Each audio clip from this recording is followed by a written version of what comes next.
안녕하세요. 13번째 유여혜의 세상 브리핑입니다. 여러분, 이어서 계속 하겠습니다. 차별금지법은요, 사실 시리즈가 1, 2, 3, 4, 5까지 해도 돼요. 제가 일주일간 공부를 많이 했는데요. 차별금지법에 대해서 왜 이렇게 열심히 설명을 하냐면요. 저는 차별금지법을 반대하는 입장입니다. 왜 반대하냐면요. 취지와 의중은 굉장히 좋지만 그 안에 독소가 들어갈 경우에 잘못 만들어진 법은 우리에게 큰 피해를 준다고 생각하기 때문입니다. 자, 기사 또 보겠습니다. 차별금지법 제정 20대 국회에서 탄력받을까? 20대 국회가 시작되면은 바로 차별금지법을 탄력을 주겠다는 내용입니다. 이 기사를 보면요. 강남역 살인사건으로 혐오 범죄에 대한 논의가 촉발되면서 정치권에서는 차별금지법 즉 소수자 보호를 위한 제정이 탄력을 받을 수 있을지 주목이 된다라고 되어 있습니다. 시작이 된 것 같습니다. 지금은요. 그러면 대한민국에서 차별금지법이 어떻게 만들어지고 있는지 역사적 이야기를 한번 해보려고 합니다. 오늘은 제가 너무너무 흥분을 해서 아재 개그가 전혀 나오지가 않죠. 왜요? 정말 이거는 아재 개그를 할 만큼 그런 분위기가 아니라 차별금지법을 왜 혐오범죄에 끌고 왔는지에 대해서 제가 굉장히 정말 분노한 사건이거든요. 네, 그래도 하나 할까요? 고등학생이 제일 싫어하는 나무는요? 야자나무입니다. 그럼 계속 하겠습니다. 자, 차별금지법은 우리나라에서 2007년도에 처음으로 시작을 했었는데요. 그 다음에 두 번째는 2010년도였거든요. 그 다음부터 2012년, 2013년 계속해서 국회에 발의가 되었었습니다. 그런데 계속 발의가 되면서 기독교와 반대 부딪혔었는데요. 기독교에서는 동성애를 허용하면 안 된다라고 했었고요. 차별금지법에서는 그거 역시 성소수자를 보호해야 된다라고 했습니다. 얼마 전에요. 동성애 부부가 우리를 인정해달라고 하는 헌법재판소에 소를 제기한 적이 있었고요. 거기에서는 너희는 절대 부부가 될 수 없다라고 결정이 내려졌었습니다. 이건 절대로 저희 정체성 같은 게 아니고요. 전 법적으로만 이야기하겠습니다. 두 사람이 사랑하는 것을 막을 길은 없습니다. 법적으로 막을 수도 없고요. 우리나라는 대한민국은 자유민주주의 국가니까요. 그런데 부부로 이걸 뭐라고 표현할까요? 부부로 인정을 해달라? 물론 외국은 그러니까 이야기를 하면 할 말은 없겠지만 여기는 대한민국이죠. 외국에 그러니까라고 생각하면 외국을 가면 됩니다. 동성애는 각자의 취향이기 때문에 인정을 하라고 하지만 그것을 우리 모두에게 인정하라고 강요는 안 했으면 좋겠다는 것이죠. 그들이 사랑을 막을 수는 없겠지만요. 거리로 나와서 내 눈앞에서 그리고 나에게 그것을 보라고 강요를 해서는 안 된다고 생각하는 거예요. 왜? 저도 안 볼 권리가 있기 때문이죠. 그리고요. 왜 차별금지법이 잘못됐는지 꼭 집어서 하나 설명해 드릴게요. 우리는 헌법에서 차별을 금지하고 있어요. 헌법의 생각이라는 것이죠. 이미 법에서 이야기하고 있는 것을 세세하게 조문을 만들어서 왜 성소수자까지 보호하려고 하는지 도저히 전 이해가 안 가는 거예요. 이해하는 것과 포용하는 것과 허용하는 것과 인정하는 건 다른 뜻이에요. 다른 나라 차별금지법을 예를 들면서 우리나라도 금지법이 있어야 된다고 얘기하는데요. 뉴질랜드 인권법이죠. 독일 일반균등대우법, 그리고 미국은 시민권리법, 교육수정법, 장애인법, 영국은 인종관계법, 장애인차별법, 평등법, 오스트레일리아, 이스라엘 다 있어요. 근데 잘 들어보면요. 여러분 우리도 이미 이 법은 있는 거예요. 장애인에 대한, 여성에 대한 여성 전용 주차장, 장애인 전용 주차장, 그리고 여성 육아휴직, 이미 우리는 거기에서 차이를 인정한 차별을 두고 있었어요. 거기다가 다문화가족지원법이라는 게 있죠. 여러분 차별을 금지하다 보면요. 어떻게 보면은 역차별을 가져올 수 있다는 거 알고 계세요? 다문화 가정을 지원하는 거 되게 좋아 보이죠? 그 다문화 가정을 지원하면서 우리나라 민족, 우리나라 국민, 우리나라의 자국민을 역차별하고 있다는 생각해 보셨습니까? 다문화 가정의 아이들, 그 아이들을 취직을 시켜주고 대학을 합격시킬 때 그때 우리나라 사람들은 역차별을 받고 있는 거예요. 저는 우리나라 사람들을 먼저 보호하고 내 국민을 보호하고 내 자국민을 보호하고 그 보호 안에서 또 다른 태도를 만드는 것이 옳다라고 저는 생각하거든요. 차별을 금지하면서 은근히 역차별을 조장하고 있다는 생각은 안 해보셨습니까? 자, 이 법안에서는요, 차별금지법안에서는 여성을 차별하지 말고 장애인을 차별하지 말고 나이를 차별하지 말라고 하고 있습니다. 용모도 차별하지 말래요. 그 미스 코리아 데이를 해서는 안 되죠. 순서를 쭉 매기는 것. 여러분 그렇게 따지면요, 우리 수박이나 복숭아도 등급을 매기면 안 되고 소도요 A 뿔뿔 하면 안 되죠. 그리고 학생들 성적 A, B, C 주면 안 되죠. 어떻게 그 용모를 성적을 어떻게 누가 따져요? 따져서는 안 되죠. 그리고 용모 단정 그런 글도 쓰면 안 되죠. 안 해야 될 게 너무 많은 거예요. 저는 그렇게 차별하지 말라고 한다면은 왜 성적을 매기는지 모르겠어요. 그리고 무슨 어디 1류대학, 2류대학, 3류대학 대학의 서열도 매기면 안 되죠. 그럴 것 같으면 취직할 때요, 만약에 어떤 사람이 취직 원서를 냈는데 자네는 뭐가 토익 점수가 좀 모자라 그러면 토익 점수 가지고 사람을 차별해서는 안 되죠. 그것 빼고도 다른 점이 더 우수할 수 있는데. 여러분 이건 참과 방패예요. 이 논리로 싸우려고 하면요, 차별을 금지하라고 하면 계속해서 큰 산이 생기는 거예요. 자, 김재현, 이석기, 김미희, 오병훈, 김성동, 이상규 전 국회의원, 임수경, 김광진, 장하나, 조정식 국회의원이 만들었던 차별금지 법안을 보면요, 성적 지향, 성별, 성정체성 등을 이유로 거부, 불리하게 대우하면 차별이다.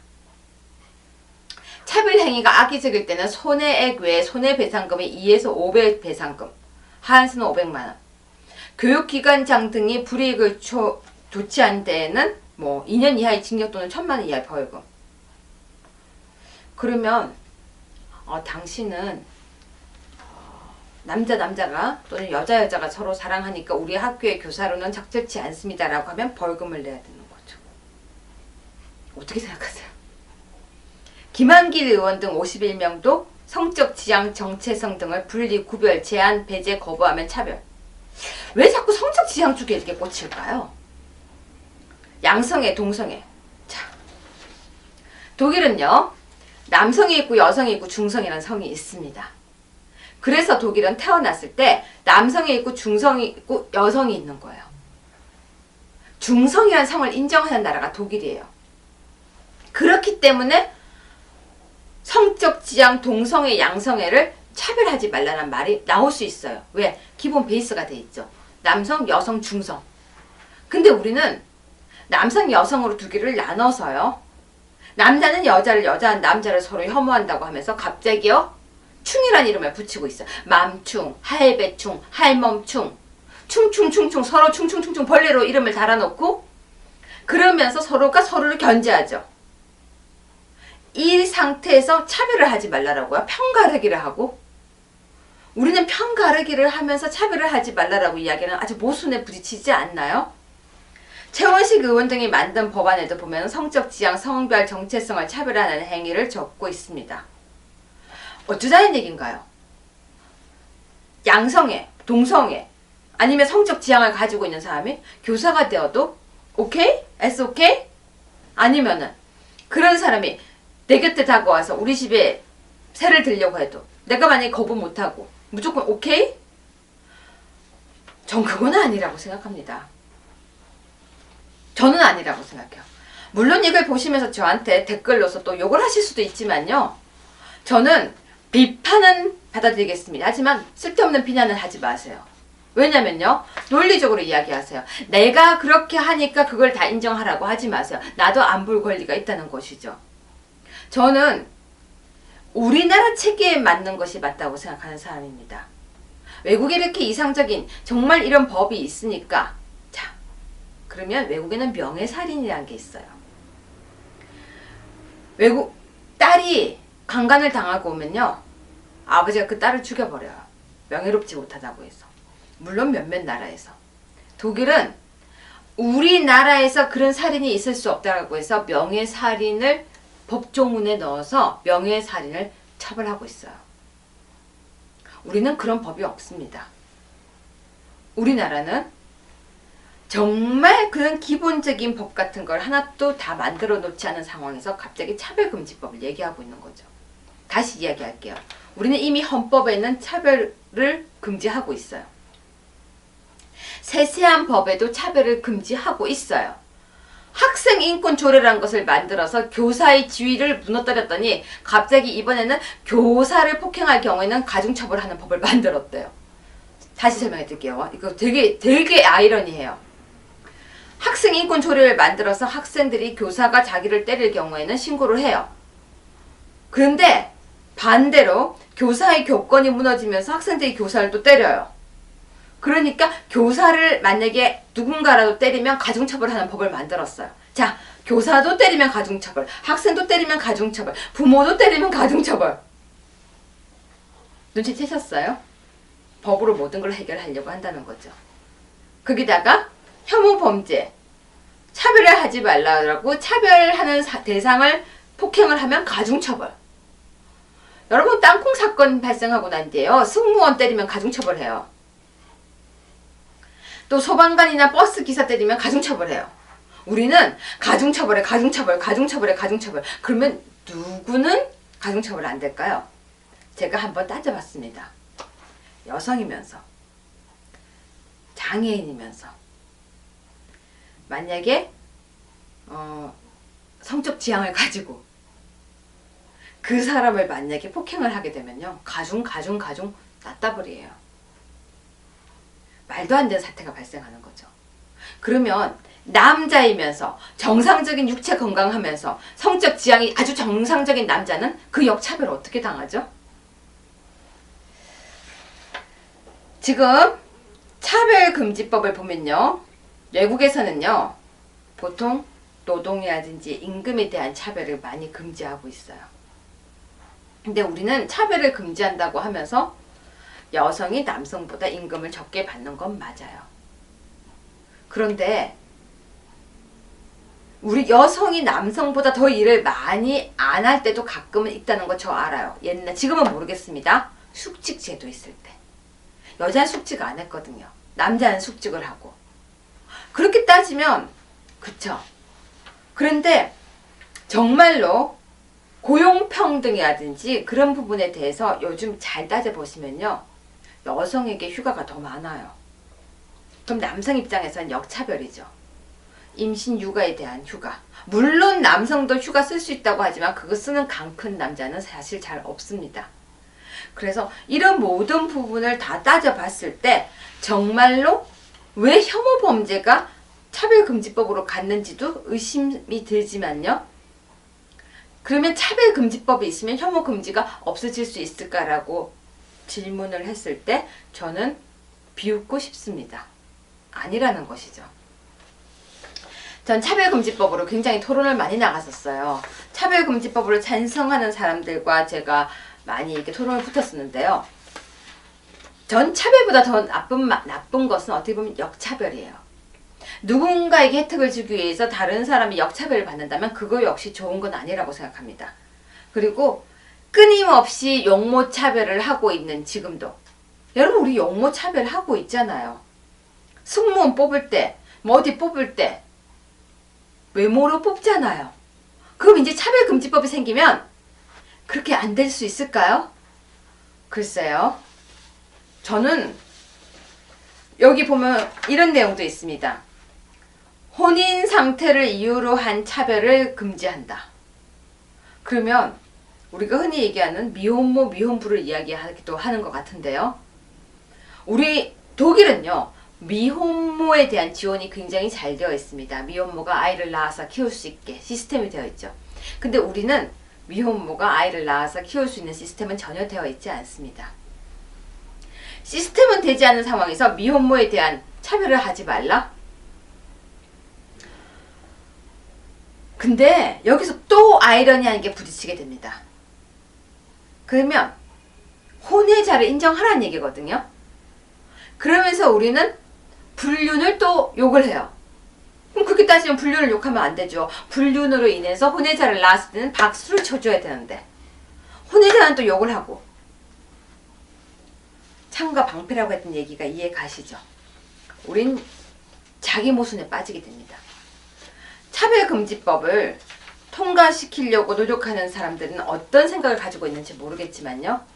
자기 모순이죠. 그렇다면 이 사람들을 뽑아서 어떻게 하려고 할 것인가? 자, 자기 성적 지향을 가지고 있는 선생님을 뽑아서 그 선생님이 학교에서 아이들을 가르친다? 뭘 가르치려고 할까요? 제가 너무 나갔나요? 자, 강남역 여성 살해 사건을 가지고 민변에서는 여성 포괄적 차별금지법을 제정하자라고 얘기했습니다. 자, 우연히 살아남았다는 말로 여성에 대한 폭력이 단지 개인의 문제가 아닌 사회에 만연한 여성에 대한 차별과 편견, 혐오의 결과임을 알리고 민변은, 이거 뭔지 알죠? 민변, 민주사회를 위한 변호사 모임, 차별적 관행을 바로잡을 수 있는 법 제도를 정비하라라고 이야기를 했고, 그렇기 때문에 차별금지법을 촉구한다라고 했습니다. 누구는 비행기에서 퍼스트를 끊고요. 누구는 일반석을 끊었을 때 퍼스트가 빨리 들어갈 수 있게 문을 열어주거든요. 그럼 그것도 차별 아닌가요? 병원에서요. 1등 1인실에 있는 사람과 다인실에 있는 사람, 그럼 그것도 차별 아닌가요? 여러분 그렇게 따지면요. 경로석도 차별이죠. 버스에서 노약자석을 만들어 놓으면 어떡하나요? 젊은 사람들에 대한 차별이죠. 이름 붙이기 나름이라는 것이죠. 그럼 양보는 왜 하나요? 양보도 차별인 거죠. 그쵸?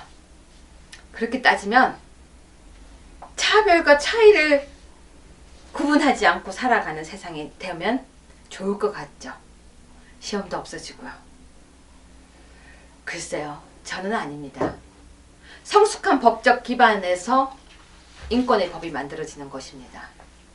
성숙한, 우리 처음에 노쇼 했었잖아요. 노쇼까지 법으로 제정하자 말자 이야기 나오는 이 마당에 지금 차별금지법을 만든다? 역차별공화국이 될 거라고 좀 보여집니다. 그리고 누구를 위한 법을 만들기 위해서 차별금지법을 만들려고 하는지, 왜 달콤한 속삭임 속에 무엇인가를 포장하려고 하는지, 만약 제가 한 말에 대해서 반박하고 싶으시면요. 숨어서 몰래 댓글로 쓰지 마시고요. 나와서 직접 이야기하세요. 불러드리겠습니다. 이 스튜디오로 초대하겠습니다. 차별금지법 나는 이래서 찬성한다. 이러시는 분 정말 직접 연락주세요. 또 하나, 묻지마 범죄, 여성 범죄는요. 차별금지법이 제정된다고 해서 없어지지 않습니다. 이건 사회 구조의 변화가 필요한 것이죠. 첫 번째, 화장실. 공중 화장실이 남녀 함께 쓰는 것 진짜 위험하거든요. 두 번째, 우리는 사회적으로 이미 여자에 대한 비하가 깔려 있는 것이 굉장히 많았습니다. 하나 예를 들어 드릴까요?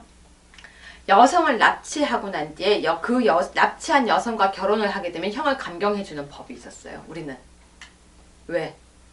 남자가 여자를 납치해서 책임을 지면 된다는 생각이 우리나라 법에는 있었던 것이죠. 그게 바로 우리나라 법이었습니다. 그리고 강간의 객체는 여성만이었죠. 사람으로 바뀐 지 불과 2, 3년 되지 않았습니다. 강간의 객체가 여성만, 여성의 성만 보호해야 된다고 생각했죠. 보호는 바꿔 이야기하면은 내 와이프, 내 여자는 항상 순결해야 된다는 생각이 기저에 깔렸던 것이죠. 이 모든 것이 기반이 되어서 우리는 여성 혐오라고 부르고 있지만 우리는 또 다른 모습을 볼 수 있습니다. 남자는 집을 해와야 돼. 여자는 남자한테 시집 간다. 이 모든 것이 완전히 구조가 바뀌지 않는 이상은 차별금지법 하나로 차별이 없어지지 않습니다. 차이는 인정하되 차별은 없어져야 하지만 법으로 차별이 없어지는 것이 아니라 바로 우리의 마음, 머리, 그 안에서 차별이 없어져야 하는 것입니다. 하지만 차별이 없어지기는 힘들 거라고 전 봐요. 왜? 우리는 순서를 서열을 매기는 것이 생활화되어 있거든요. 제 말이 어떻게 들리세요? 아주 긴 내용 짧게 설명하느라고 애썼는데 조금 설명이 됐는지 모르겠습니다. 그러면 그 다음에는요, 공익신고자로 다시 여러분을 찾아오겠습니다. 네, 아재 개그 없이 끝난 흥분의 세상 브리핑이었습니다. 그럼 다음에 또 뵙겠습니다. 감사합니다.